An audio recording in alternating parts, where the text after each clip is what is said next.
Unit 2.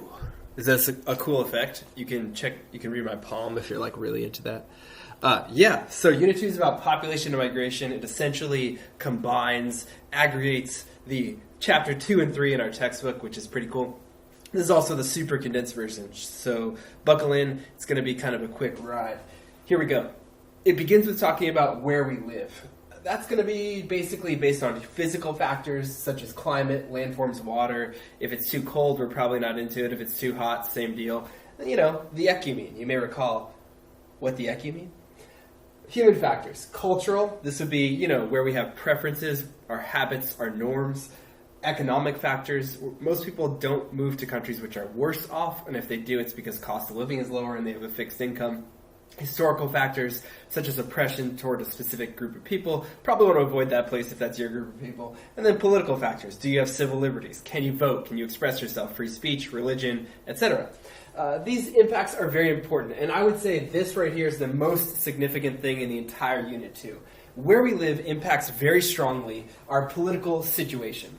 What is happening with voting? What district are you in? Are you represented by somebody who is of the same party or a different political party? Do you have a voice at all in politics? Or is it a government with one political party like Singapore and you have no expression whatsoever outside of the party norms?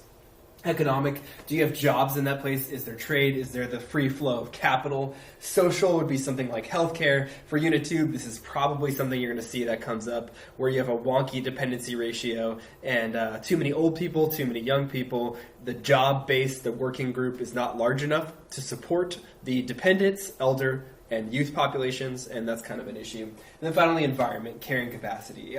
Are there enough resources? Is there enough land to actually grow what you need to live there? Fun times. Measurements for this unit.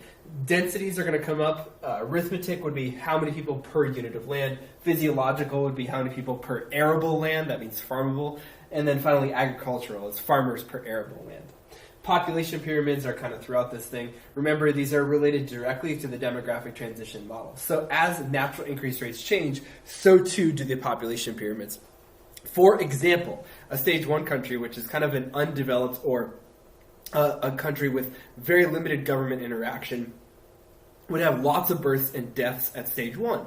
At stage 2, this is a period of rapid growth because you see deaths kind of fall off the cliff and births are still pretty high, so that population pyramid is going to have an extremely wide base. Stage 3 still has a wide base, but people are living much longer and the base kind of starts to narrow. In stage 4, you get this extremely vertical population pyramid, and stage 5 is going to be a little bit top-heavy, 0 or negative population growth. Wow, this is a weird top-heavy scenario. Fun.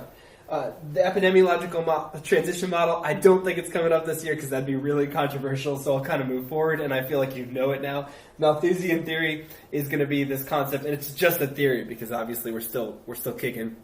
Is that population growth outpaces food production, kind of a carrying capacity argument. Didn't happen because of this cornucopian idea of technologies like GMOs. We are feeding people, and that's probably a net good thing. Population growth or decline is contingent on 3 things. Fertility, are people having babies? Mortality, are people passing away? And then migration, are we moving? This is based on Lee's push and pull factors, things that excite you, like a job, that's an economic pull factor. Things that don't excite you, political oppression, that's a push factor. You guys are pretty strong there. Forced versus voluntary migration comes up here. I changed the color yet again, whatever color this is. I think it's brown. Forced migration would be slavery, refugees, IDPs, and asylum seekers. Remember, asylum seekers are people that have asked a government to stay somewhere because they are a refugee. So it's more about a political status than anything else. Voluntary migration would be transnational. You're moving between countries. Internal is you're moving within the country. So if I move from Florida to Georgia, I'm an internal migrant, as long as it's voluntary, which it would definitely not be. Step migration would be going from one place to another, usually close proximity. So, for example, if I were to move from Gainesville to Orlando, that's step migration. Rural to urban is moving from a rural countryside to an urban community. And this is usually done for job prospects, something along those lines. And then chain migration is moving more family. Transhumance is the seasonal migration with livestock. Agriculture. Yay. Ravenstein comes up in this unit, and he's all about those laws of migration. We've discussed a lot of them already. chain, young people move, tended to be male, step migration. It's all Gouda. Where it's interesting in this unit is that women have really changed the game due to increased job access, changing cultural perception and values of women, the introduction of contraceptives, education. All of these things have fundamentally changed Ravenstein as well, because now we're seeing women migrate a lot more, getting better jobs, supporting their families. You get the gist. Population policies that we need to be aware of are pronatalist, antinatalist. Pronatalist means you should have more babies. So the government's saying, babies. They would do this through giving you a tax break or reducing your taxes the more children you have. Antinatalist would be like China's one-child policy, which isn't a thing anymore. It was essentially a tax penalty for having more kids, and that's to dissuade you from having children. That'd be if your population pyramid's a little too bottom-heavy or it's growing too fast.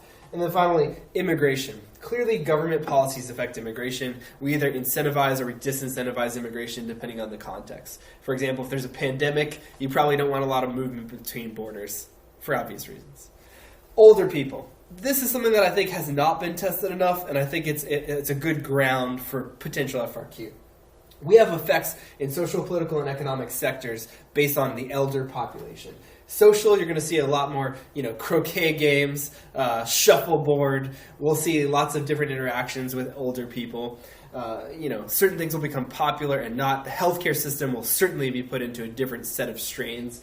Political effects, older people tend to vote with high efficacy, meaning they actually show up, and they clearly have different political agendas than younger people. They tend to be a little bit more conservative depending on where they live, or liberal depending on, other factors such as geography or religion.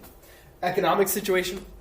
So as it would turn out, older people tend to be pretty stable financially. However, because of the dependency ratio, a high elder population could mean a really weird dependency ratio, meaning if we have to support this extremely large population of baby boomers, okay boomer, then we're going to have a problem. And that's it. See you later.